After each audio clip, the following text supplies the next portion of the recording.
People forget Tupac and Diddy weren't enemies at first. That single fact alone challenges almost everything people think they know about the Tupac case. Because if there was no rivalry in the beginning, no open hostility, no visible tension, then the real question becomes unavoidable. What actually broke the relationship?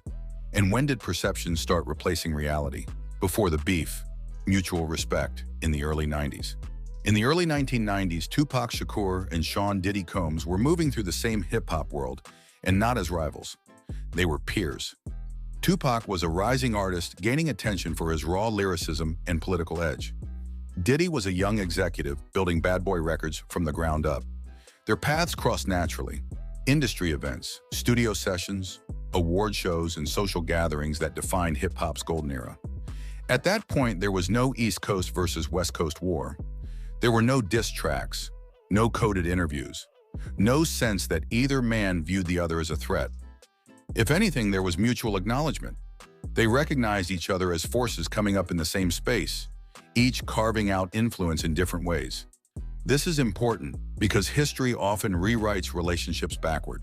When people look at the Tupac case today, they assume the conflict was inevitable. It wasn't. In the beginning, there was no visible reason for hostility. So what changed? The night everything shifted.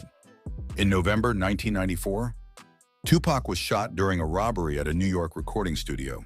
He survived, but the psychological impact of that night reshaped how he viewed the industry. Tupac became convinced that people connected to Bad Boy Records had prior knowledge of the situation and failed to warn him. Diddy denied this, and investigators never found evidence supporting Tupac's belief. But here's the uncomfortable reality. Proof wasn't what mattered anymore. Trust was gone.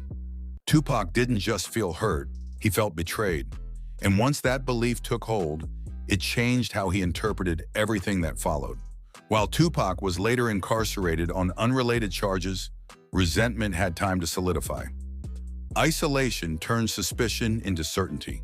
Ask yourself this: how many conflicts begin not with facts, but with unanswered questions that never get resolved? By the time Tupac signed with Death Row Records, his mindset had shifted. The industry was no longer a shared environment. It was divided into sides. And Bad Boy became symbolic of the side he believed had abandoned him. When perception became reality. This is where many people misunderstand the nature of the conflict. The public feud didn't begin because of legal findings or confirmed actions. It began because of perception. Tupac voiced his beliefs openly in music and interviews. Diddy became a visible figure within